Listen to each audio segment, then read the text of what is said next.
먼 미국 땅에서 자식들을 잘 키워내고 열심히 사신 여러분들 정말 장하십니다. 안녕하세요. 전원주입니다. 전쟁도 가난도 겪은 우리 세대는 참 눈물겨운 세월을 살았죠. 아메리칸 드림을 이루기까지 여러분들의 세월이야 어떠셨겠습니까? 건강 관련 프로그램에 출연하면서 요즘 제가 깨달은 건요, 양 한방을 잘 결합하는 게 최고의 건강 관리라는 겁니다. 클레버 케어, 메디케어 어드밴티지 플랜 아세요? 양방과 한방의 좋은 혜택들을 쏙쏙 뽑아서 제공해주는 똘똘한 플랜이더군요. 우리 한인의 건강 문화도 이해하고 실력 있는 한국 의사와 전문의를 척척 연결해 준다니 얼마나 똘똘합니까? 이제 우리도 똘똘한 클레버 케어 플랜으로 150까지만 사십시다.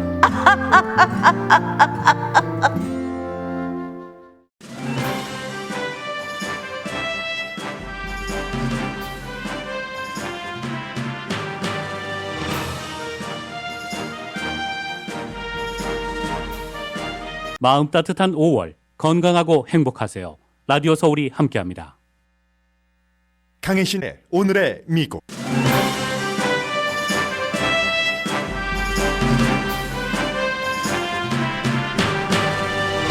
텍사스주 총격 사건은 세계에 영향을 주고 있습니다. 미국과 국경이 접한 캐나다는 미국에서 영향을 받아 권총 소유를 완전히 금지하는 법안을 신속히 내놨다고 밝혔습니다. 캐나다는 미국과 다르다, 미국처럼 안 한다는 게 캐나다 장관의 말입니다. 미국에서는 232년 전에 만들어진 수정헌법 2조의 극단적인 해석 등으로 총기 규제가 막혀 있고, 모든 총기 소지는 인권이라고 주장하는 총기협회 CEO는 거의 만장일치로 재선됐습니다. 연방대법원은 곧 총기와 낙태, 기후변화에 대한 판결을 내립니다. 총기 판결을 전문가들은 규제 완화 방향이 될 것으로 예상합니다. 바이든 대통령이 인플레이션을 잡기 위해 연방준비제도 의장과 만납니다. 또 지금은 인도 태평양, 우크라이나, 총기 이슈로 뉴질랜드 총리를 만나고 있습니다. 오늘 오후에는 BTS를 만나는데 안건은 아시아계에 대한 혐오 범죄 방지입니다. 미국의 대통령 같다라는 말을 들을 정도로 막강한 힘을 가진 민주당의 조 맨신 연방 상원 의원이 자신의 돈벌이 때문에 기후변화 대책을 막고 있다는 지적이 강해집니다. 재선에 영향을 미칠 수 있을 것으로 보입니다. 대만을 지지하는 연방 상원 의원이 대만을 방문하자 중국이 대만 인근에 전투기를 배치했습니다. 그러자 대만 총통은 대만과 미국 국경수비대가 훈련 협력을 할 것이라고 밝혔습니다. 유럽연합이 러시아 원유 수입의 3분의 2를 즉시 금지하기로 동의했습니다. 유럽이 스스로 희생해서 러시아에 가장 가혹한 벌을 내린 역사적인 결정입니다. 여러분 안녕하십니까? 오늘의 미국 강혜신입니다. 한국 분들 가운데서도 이 메모리얼 데이와 미국 메모리얼 데이와 연관이 있는 가정이 분명히 계실 겁니다. 그리고 아니면은 굉장히 즐겁게 가족들과 함께 연휴를 즐기셨으리라고 생각이 됩니다. 그런데 미국에서 연휴 기간 동안에 이런 가정도 있습니다. 호세 플로레스, 안드레아 헤레라. 라스트 네임이 다르지만 똑같이 초등학교 4학년 학생이었습니다. 그리고 보이는 아침에 같은 집에 살면서 누군가 생일 차이가 있으니까 뭐 누나이든지 오빠이든지 하겠죠. 남매죠. 남매인데 엄마가 한 아이는 낳고 한 아이는 말하자면 선인 겁니다. 아이들이 유난히 사이가 좋아서 이제 그날도 텍사스주의 랍 초등학교 4학년에 같이 갔는데 보이는 교실 111으로 그리고 걸은 교실 104로 갔습니다.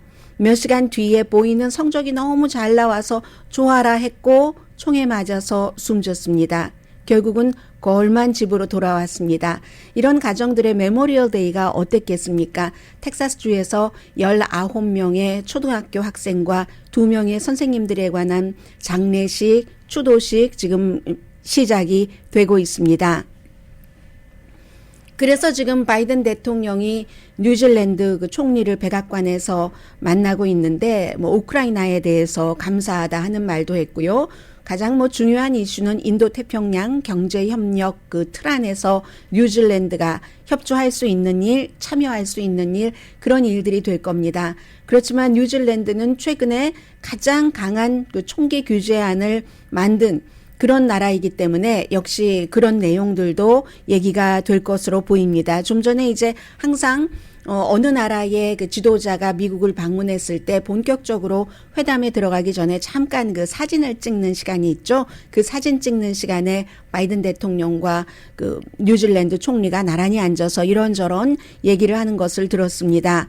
메모리얼 데이만 하더라도 지난 화요일에 이 같은 그 텍사스에서 총격 사건이 발생했는데 메모리얼 데이 연휴에 오늘 새벽까지만 하더라도 11건의 대량 그 총격 사건이 있었다 했는데 12건으로 늘어났습니다. 미국에서 대량 총격 사건이라고 얘기할 때는 용의자는 빼고 숨지거나 다친 사람이 한 케이스에 한 사건당 4명 이상이 되는 것을 대량 총격 사건으로 부릅니다. 지역은 캘리포니아주부터 애리조나, 콜로라도주, 뭐 거의 동서남북을 가리지 않고 플로리다주에서도 일어났고요. 시카고, 오클라호마, 캘리포니아주의 프레즈노 이런 곳에서 일어나서 49명이 다치고 적어도 7명이 숨졌습니다. 총기를 소지하는 것은 인권이다. 뭐 인권이라고 얘기하는 것만큼 더 중요한 그 미국의 가치는 없으니까요. 주말에 총기협회 연례회의에서 그렇게 얘기를 한 총기협회의 CEO 웨인 라피에르가 어제 거의 만장일치로 재선출됐습니다. 그러한 것도 있고 지금 분위기가 총격 사건은 미국에서 총이 많아지면 사고가 많아지는 그대로 이어지고 있고 더군다나 이 사람이 총기협회의 그 회원들이 한 550만 명 정도가 되는데 회원들이 내는 돈을 마치 그 본인의 개인 은행 구자처럼 여러 가지로 썼다 하는 여러 스캔들이 있음에도 불구하고 이 사람이 총기 규제는 요만큼도 안 된다라고 해온 것을 그 협회 회원들이 지지를 해서 만장일치로 또다시 CEO에 재선이 됐는데 그런데 미국에서는 바이든 대통령이 메모리얼 데이인 어제도 뭔가 정말 해야지 된다라고 얘기를 했지만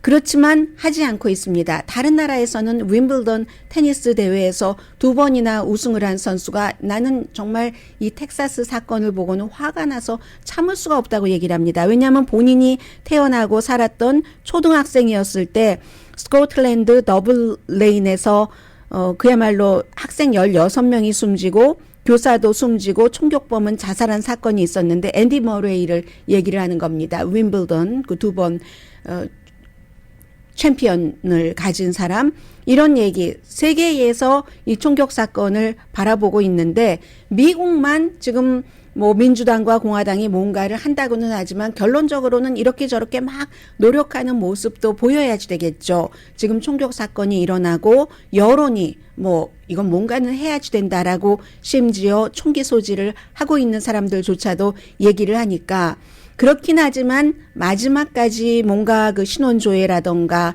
18살이 이처럼 무슨 살상무기 AR-15, AR-47 같은 것을 합법적으로 살 수 없게 한다던가 정신 이상이 있는 사람도 총기 소지를 쉽게 할 수 없도록 하는 법안이 만들어지는 최종 기착지는 연방상원입니다. 그 연방상원에서 적어도 60명이 100명 가운데 찬성을 해야지 되는데 절대로 안 나옵니다. 지금 이 상황에서는. 이 중간선거 이어지기 전까지 여론이 총기 규제를 좀 해야지 된다고 하니까 그 여론을 거슬리지 않게 하면서 끌고 갈 수는 있다고 봅니다. 전문가들의 얘기입니다. 저의 얘기가 아니라 제가 뭐 워싱턴 그 안에서 활동하고 있는 정치인은 아니니까요.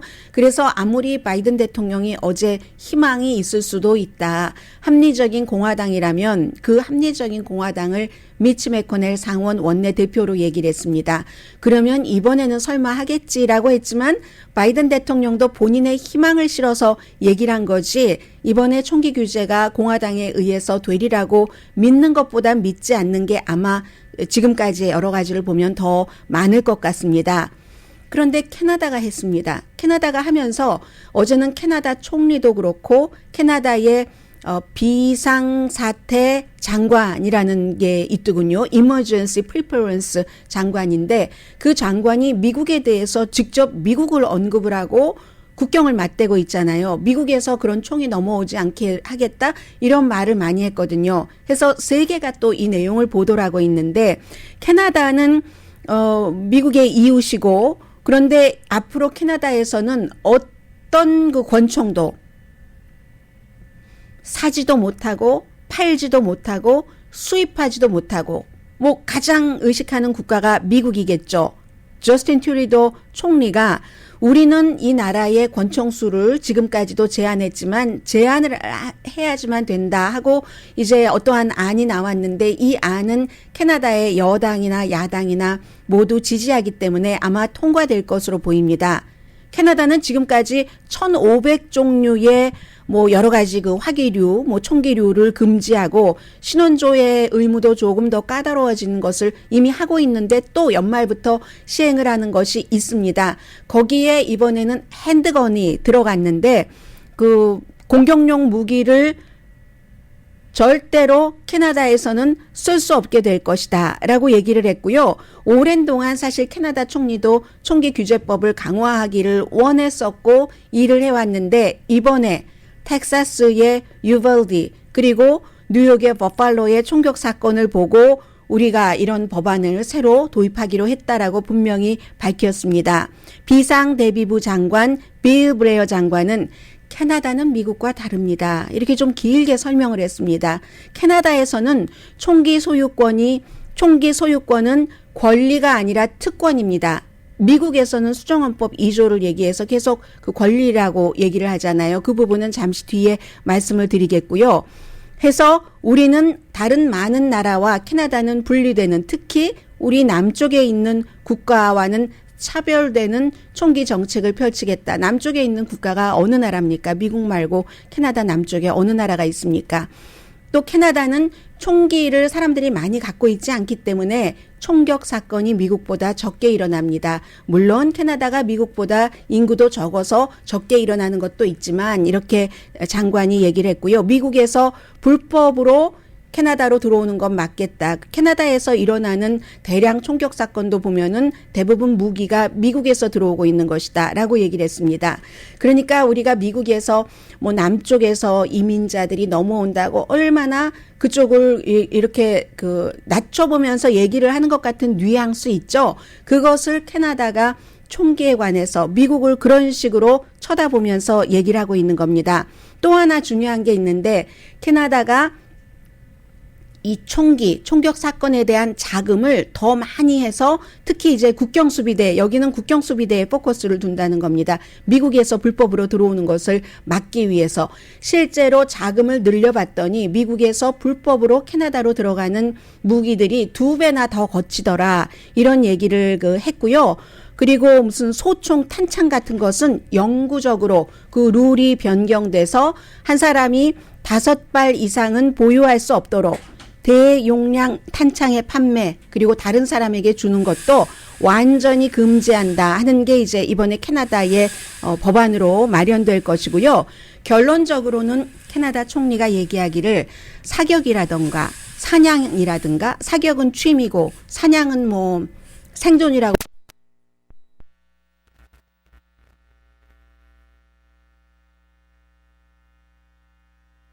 안 되고 있는데 마이크는 들어옵니다. 저희 스튜디오가 갑자기 전기가 나갔습니다. 제가 방송은 계속하겠습니다. 유튜브의 방송 여부와 상관없이 지금 컴퓨터도 전부 나갔고요. 하는데 뭐 이런 일들을 겪어야죠. 뭐 스타트 윈도우스 노멀이니까 다시 스타트 되는 것 같습니다. 제가 컴퓨터가 노멀로 가동될 때까지 또 CM이 나가야지 되니까 그 전에는 제가 방송을 이어가 보겠습니다. 저는 이런 일이 있을 때 어떤 생각이 나냐면요. 이거 9시 대로 조금 맞춰주실 수 있으세요? 네, CM이요. 네. 어떤 생각이 나냐면 예전에 노트리치 지진이 일어났었을 때 저희가 방송도 하고 그 밖에 여러 사건이 있었기 때문에 탁 탁 하고 뭔가 전기가 나가면 이거 지진인가 하는 뭐 이런 생각, 그러면 여러분들께 어떻게 방송해 드려야 되지? 그런 생각을 1, 2초 했습니다. 다시 총기로 돌아갑니다. 캐나다의 총리가 사격이나 사냥을 위해서 총기를 쓰는 것 이외에는 캐나다 사람들이 일상생활을 하면서 그러면서 일상생활에서 늘 총을 가지고 다닐 필요는 없다라고 얘기를 했고, 총기 논쟁이 너무 양극화됐기 때문에 아무 일도 하지 않고 총기 규제에 대해서 그렇게 내버려 둘 수는 없다라고도 얘기를 했고요. 이건 자유에 관한 겁니다. 사람들이 이제 슈퍼마켓 갈 때, 교회에 갈 때, 아이들이, 자녀분들이 학교에 갈 때 총격 사건이 일어날지도 몰라 하고 두려움에 떨면서 가서는 안 됩니다. 저희 캐나다에서는 고맙습니다. 그런 일은 없을 겁니다. 라고 얘기를 했습니다. 그래서 오바마 시대에 캐나다 그 대사였던 그 브루스 헤이먼 씨가 뭐라고 얘기를 했냐면요. 캐나다가 미국이 해야지 될 일을 가르쳐주고 있네. 그렇지만 미국에서는 말씀드린 것처럼 끝에 가면은 연방 상원에서 60명, 그럼 민주당이 다 찬성을 해도 민주당도 한두 명은 찬성하지 않을 수도 있습니다. 조 맨신 의원 같은 사람. 그럼에도 공화당에서 9명 내지 10명이 나와야지 된다는 거기 때문에 지금 거의 불가능하다고 보는 사람들이 많은 것 같고요. 미국에서 왜 안 되는지 두 가지 이슈를 좀 보겠습니다. 첫 번째, 수정헌법 2조를 얘기를 합니다. 그래서 총기 소지 자유화를 막으려면은 이게 그 헌법을 바꿔야지 된다고 얘기를 하는데, 헌법 자체가 20년 전도 아니고 23년 전도 아니고 수정헌법 2조가 230년 전에 만들어진 겁니다. 1791년도에. 그때 딱 뭐라고 됐냐면요. 문장은 한 문장입니다. 그 잘 규율된 민병대는 주정부의 안보에 필수적이므로 무기를 갖고 그럴 수 있는 권리는 침해될 수 없다 하는 이 딱 한 문장이었거든요. 이 한 문장에 대한 해석이 완전히 총기 소지는 절대절명이다. 이런 형태로 지금 되고 있는 거고요. 그 당시에는 이제 1791년도였으니까 또 미국이 독립 그 전쟁을 하고 할 때도 민병대가 싸웠잖아요. 무슨 군인이 있었겠어요? 그러니까 이제 그런 것들, 그리고 또 그 안보라든가 방위라든가 사람들의 안전을 지키는 경찰도 완전하게 확립되고 그런 것이 아니기 때문에 사람들이 직접 지켜야지 되니까, 마을을 지키고 주정부를 지켜야지 되니까 총기 소지를 그렇게 해놓은 것이 수정헌법 2조입니다. 두 번째, 캐나다에서 총기 사고에 관한 기금을 늘렸더니 미국에서 들어오는 그 같은 그 밀반입되는 총기가 줄어든다라고 얘기했는데, 미국은요, 이게 바로 총기협회가 한 로비의 결과인데 총기 사고에 관한 연구 자금이 너무 작습니다. 한 케이스당 $420밖에 안 되거든요. 시계가 안 나오고요. 저쪽 시계가 고장나서 시계가 좀 나와야지 되겠거든요. 네.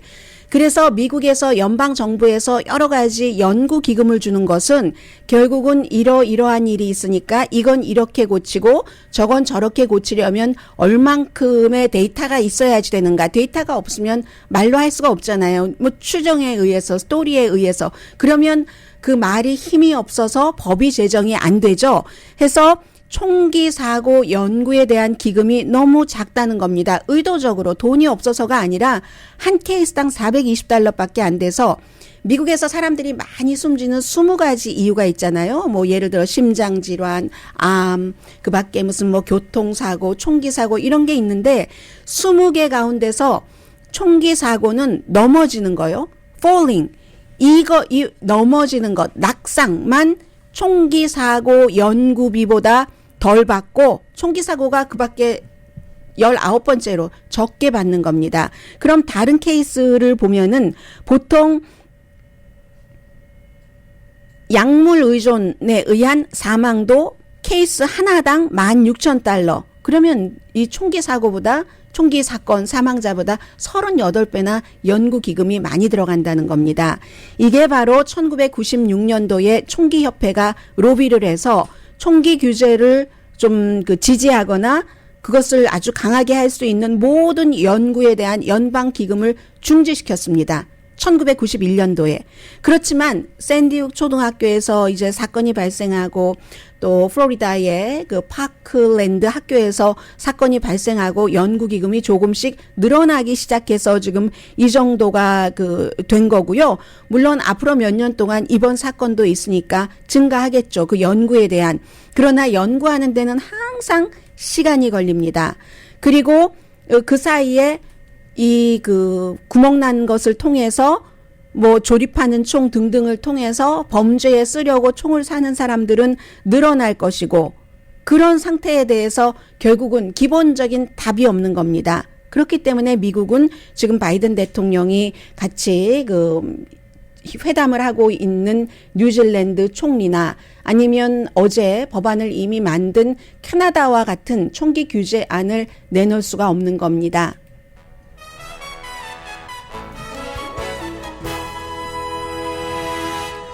오늘의 미국은 사람을 아름답게, 세상을 아름답게, 피부과학 셀리온, 전문가가 추천하는 이민법, 가정법 전문 제인정 종합법률사무소, 코지다운 갤럭시 이불은 잠이 솔솔 오게 하는 기능성 거위털 이불, 거위털 이불 전문회사 코지다운, 친절하고 자세한 상담으로 절개를 최소화하는 복강경 수술 전문 장지아 외과, 매일 아침 재래식으로 직접 만드는 검정콩 생순두부 수라원 순두부, 처진 얼굴, 이중턱, 목주름을 동시에 해결하는 리프팅의 명가 미러클 레이저 클리닉, 차원이 다른 샴푸형 흰머리 염색약 수화연을 핫세일 중인 한국 홈쇼핑 공동후원입니다.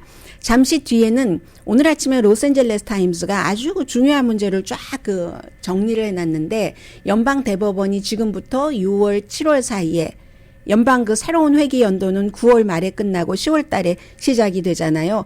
그 사이에 최종적으로 판결을 해야지 될 안건이 33건이 있답니다. 그게 바로 오늘의 미국을 보여주는 건데, 그 가운데서 저는 한 대여섯 가지 정도 로스앤젤레스 타임스가 정리를 해놓은 미국의 방향이 연방 대법원에 의해서 어떻게 결정될 것인가 하는 것을 잠시 뒤에 전해드리겠습니다.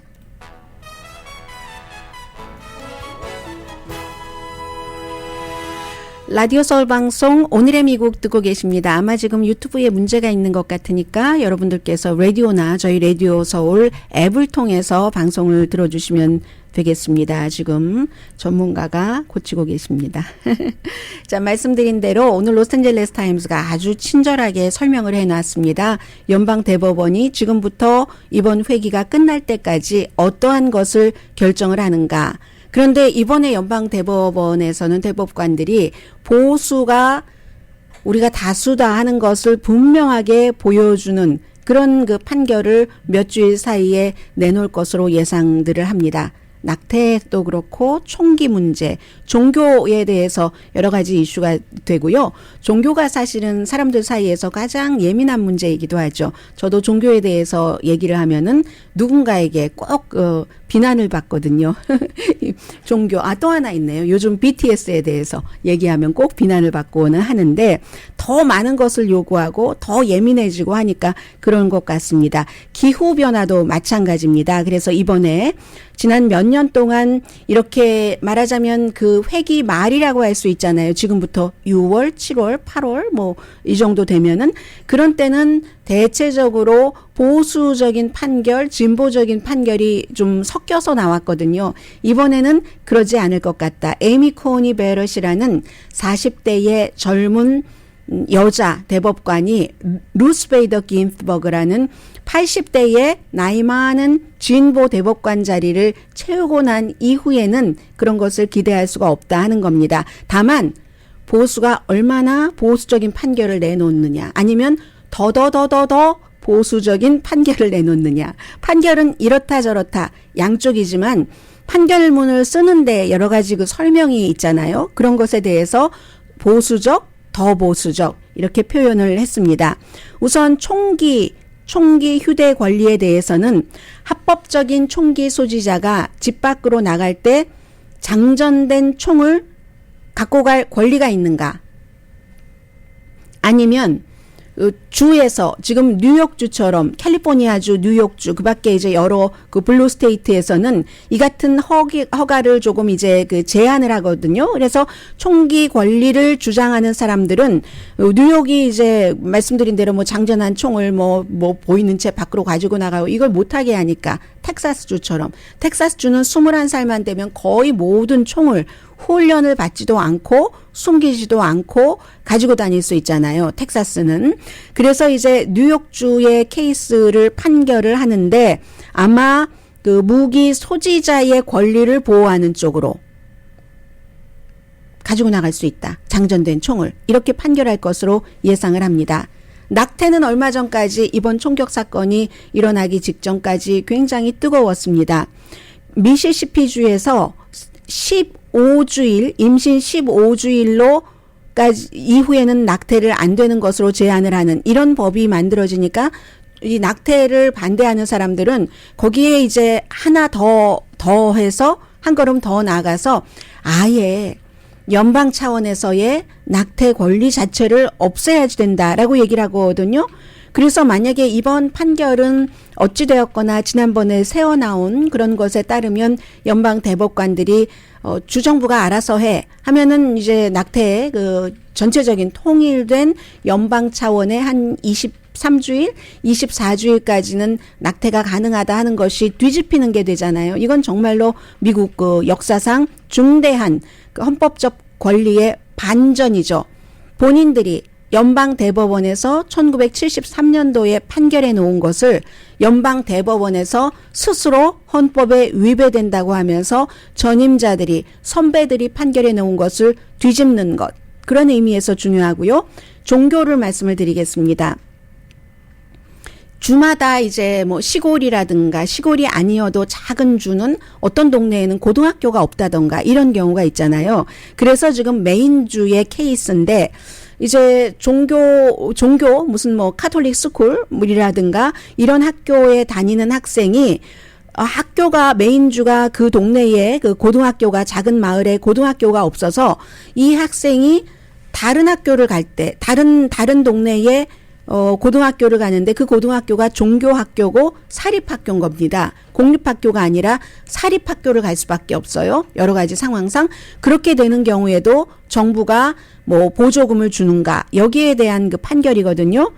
이것도 역시 이번 판결도 아마도 그 사립학교에 가는 것까지도 그렇게 허락하지 않을까. 그럼 사립학교에 들어가는데 공적인 자금이 쓰여지도록 종교에 그 포커스를 두기 때문에 그 같은 판결 문을 열어주는 거죠. 이번 케이스에는 비슷하게 학교의 축구 코치가 고등학교 축구 코치가 그 라인에서 한 50야드 떨어진 곳에서 무릎을 꿇고 기도를 하는 그런 그 자유권이 있는가? 아니면 학교에서 교사라든가 다른 직원이 이 같은 기도하는 것을 금지할 수 있는가에 대한 판결도 나올 겁니다. 미국에서는 1960년대부터 공립학교의 국가와 교회의 분리, 정치와 종교의 분리에 따라서 기도를 그다지 장려하지 않았죠. 이것은 시험이 된 적도 있어요. 특정 종교에서 종교와 낙태 이런 것도 연관이 되니까 케네디가 이제 최초의 카톨릭계 대통령이잖아요. 그래서 내가 이 나의 종교를 정책적인 결정에 쓰지 않겠다라고 얘기를 했었고 이게 종교와 정치의 분리에 따라서 그렇게 된 거잖아요. 그런데 이번에는 연방 그 대법원의 보수주의자들이 그게 아닌 것 같아 하면서 워싱턴주의 케이스입니다. 전직 그 축구 코치의 케이스인데 그렇게 할 수 있다. 라인의 50야드 앞에서 무릎 꿇고 기도할 수 있다. 이렇게 되는 경우는 또 그 코치 한 사람이 아니라 그 코치를 따르는 학생들이 또 그렇게 될 수 있고 하는 거잖아요. 이리하여 종교와 뭐 여러 가지 교육, 정치가 의도적으로 분리해왔었던 것이 분리되지 않는 이제 그런 케이스가 될 수 있고요. 유튜브 다시 되네요. 또 국경에서 이민자들에 관한 케이스. 바이든 행정부가 망명을 위해서 남부 국경에 도착한 뭐 센트럴 아메리카나 아니면 뭐 다른 라틴 아메리카에서 온 그런 그 서류 미비자를 난민 신청자를 받아들인 다음에 이제 석방할 수 있는가, 뭐 아니면 멕시코에 남아 있어야지 되는가, 이런 문제에 대해서 트럼프 전 대통령은 멕시코에 남아 있어야지 된다라고 해서 굉장히 비인간적이라고 비난을 받았습니다. 당시에 이제 또 어린 아이와 젖먹이 아이와 엄마를 떼어놓기도 했고 해서 여기에 대해서 그 도시 인근의 여성들이 중간 선거에서 굉장히 가혹한 벌을 공화당에 내렸었죠. 그래서 바이든 대통령이 이 같은 것을 철회를 결정을 했습니다. 특히 트럼프 대통령은 코비드 이후에는 이 코비드가 온다 하면서도 그렇게 했고 해서 바이든 대통령이 이제 코비드도 잦아들고 했으니까 다시 정식으로 미국의 법이 있으니까 그 법에 따라서 난민들을 신청을 하고 미국에 머물 수 있도록 이렇게 결정을 했더니 텍사스를 포함한 여러 주에서 그거는 아니다 하고 주 자체에서 판결을 뒤집어 버렸습니다. 그래서 이 사람들이 미국에 와서 법원에 출두도 하지 않고 계속 도망 다니기만 한다. 이런 그 주장이거든요. 그래서 이제 이 케이스가 어떻게 될 것인가?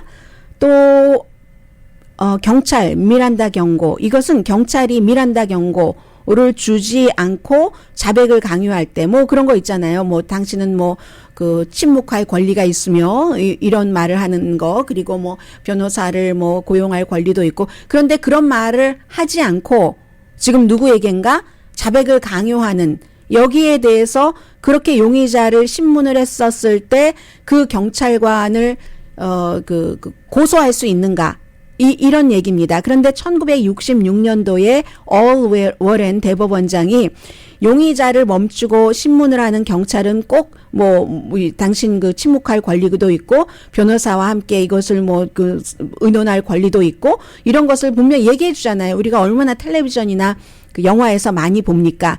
그 경고가 주지 않고 진술했을 때는 그 진술이 법정 증언으로 쓰지 못하는 거죠. 근데 이걸 지금 뒤집는다는 얘기죠. 이게 이제 캘리포니아 케이스인데 캘리포니아주에서 LA 카운티 셰리프예요. LA 카운티 셰리프가 카운티 USC의 의료센터에 가서 이제 간호보조원에게 자신이 그 환자를 성추행한 사실을 인정을 하도록 압력을 했는데 그때 이제 이 미란다 이것을 적용하지 않았다는 거죠. 이 케이스가 있고 마지막에 하나 말씀드립니다. 마지막에는 환경보호국이 주 정부에 석탄이나 화력발전소 이제는 세계적인 추세도 아니고 하니까 또 환경도 오염되고 하니까 그것을 천연가스라든가 뭐 바람, 풍력에너지, 태양에너지로 전환해서 지구온난화, 뭐 탄소 이런 오염도를 좀 줄여라라고 연방 환경보호국이 주 정부에 요구를 할 수 있는가? 이게 이제 행정부에 따라서 많이 분위기가 달라지잖아요. 오바마 행정부가 이런 야심찬 계획을 제안을 했습니다. 그런데 2016년도에 이제 법원에서 이거 안 된다 해서 막혔고 트럼프 전 대통령에 의해서는 이게 거의 뭐 더 안 됐겠죠. 그리고 나서 이번에 웨스트 버지니아와 조 맨슨이라는 그 연방 상원의원이 있는 웨스트 버지니아와 다른 18개 그 석탄을 지금도 개발하고 있는 그런 주에서는 이건 안 된다. 그럴 법안이 없지. 그럴 권리가 없지. 바이든 행정부가 이렇게 해서 연방 대법원에서 판결해 주세요. 라고 얘기하는데 대법원에서 어떻게 판결을 내릴지는 이 부분은 알 수가 없습니다. 그리고 잠시 뒤에 이제 경제 문제도 말씀을 드리겠습니다만은 웨스트 버지니아의 조 맨슨이라는 의원은 사실은 미국의 대통령이라고 얘기를 하거든요. 소통령도 아니고 대통령보다 이 사람이 권한이 더 많아요. 모든 것에 대해서 거부권을 갖고 있기 때문에 이 조 맨슨과 본인의 석탄 사업에 에너지 사업에 얽힌 내용 이것은 이제 선거를 재선에 나가기 때문에 민주당으로서도 중요하고 공화당으로서도 중요하고 하거든요. 잠시 뒤에 전해드립니다.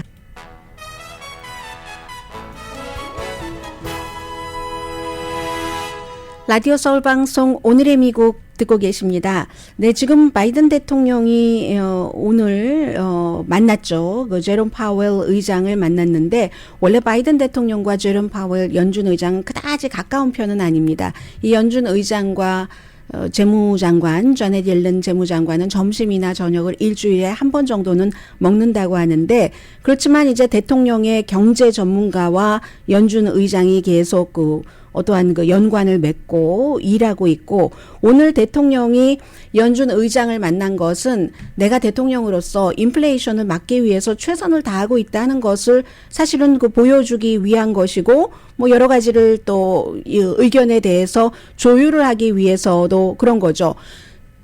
연방준비제도의 이제 의장으로 지명을 하고 나서 그 이후에 처음으로 대통령 집무실에서 만난 겁니다. 이게 이제 지금까지 이미 이자율을 0.75%포인트 올렸고, 앞으로도 최근에 다가올 그 회의에서 두 번 0.5% 올릴 것으로 생각들을 하고 있고, 인플레이션은 낮춰지지만 이게 경기가 침체되지 않겠는가, 이런 모든 것, 지금 대통령과 연준 의장이 오늘 얘기를 했다고 제가 말씀드린, 지금까지 잘 알고 계시는 이런 내용들이 바뀔 것은 없습니다.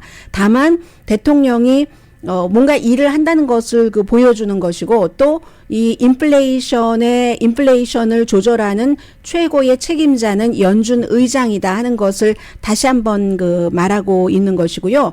이것도 참 과거 대통령과 다르죠. 닉슨 대통령이나 또 레이건 대통령이나 아니면 최근에 부시 대통령은 연준 의장이 이자율 좀 인상하지 말라고 연준에 이렇게 저렇게 독립적인 기구이긴 하지만 압력을 넣는데, 바이든 대통령은 하도 물가가 오르니까 이렇게 연준이 이자율을 올려주기를 원하고 있는 거고요.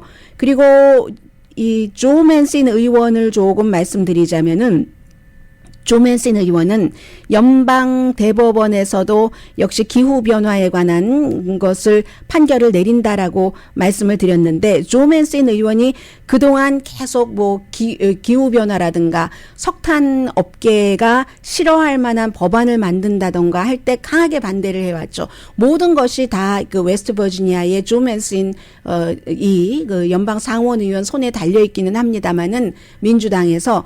그런데 특히 기후변화와 연관해서는 이게 웨스트 버지니아, 나의 지역구에 나쁘다 해서 사람들도 어느 정도 이해를 했습니다.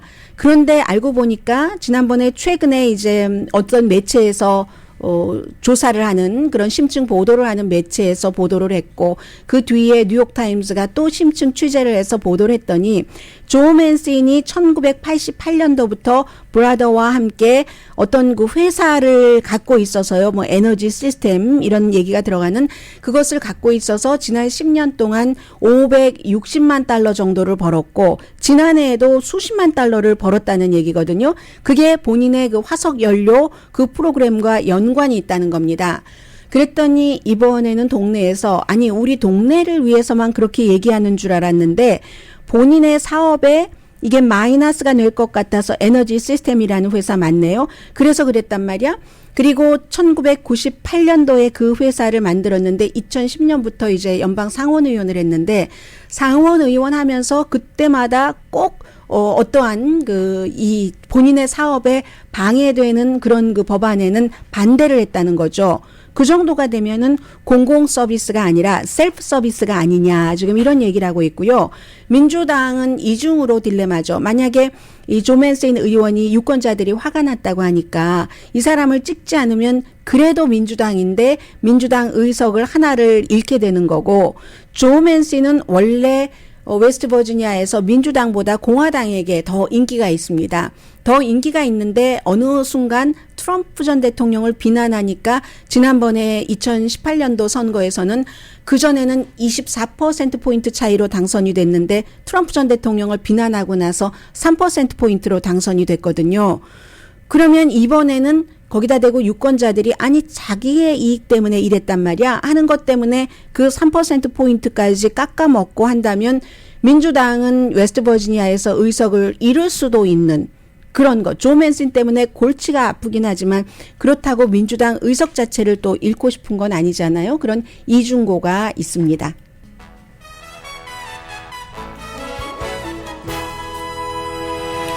라디오 서울 방송 오늘의 미국 듣고 계십니다. 네, 미국과 연관된 지금 세계의 구조가 하나는 우크라이나, 하나는 이제 대만 쪽으로 이렇게 그 기류가 형성되고 있습니다.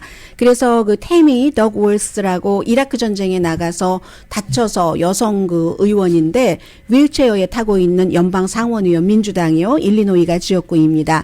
이 의원이 태국 방콕에서 태어났지만 아버지가 미국 사람이기 때문에 이제 그 태어날 때부터 미국 시민권자고요. 대만에 지난번에도 코비드-19 백신 문제로 갔다가 이번에 발표하지 않고 갔습니다. 가서 대만 총통도 만나고 누구도 만나고 했는데 그 만날 때 중국에서 대만 인근에 전투기를 30대나 배치를 했습니다. 그리고 나서 대만의 총통이 발표하기를 미국의 국경수비대와 우리가 어떠한 협약을 하고 있다. 국경수비대는 국경수비에 관한 것이잖아요. 차이 잉원 총통이 직접 얘기를 했습니다. 이번 달에 바이든 대통령이 일본을 방문했을 때도 우크라이나 문제를 얘기를 하면서 만약에 중국이 대만을 침공하면 미국이 군사 개입을 하겠다는 것을 발표를 했고 그 이제 후속으로 이 같은 그 행보가 있었던 것이 아닌가. 그래서 하나의 중국이라고는 하지만 중국을 계속 겨냥하면서 필요한 때는 준비를 하는 걸 다 보여주는 거죠. 국경수비대 해서 이번에 이 그 덕 월스 의원이 얘기를 한 게 미국 국경수비대에 국가와 그 파트너십을 하는 서로 협약을 하는 그런 프로그램의 국장도 함께 갔다 하고 얘기를 했습니다.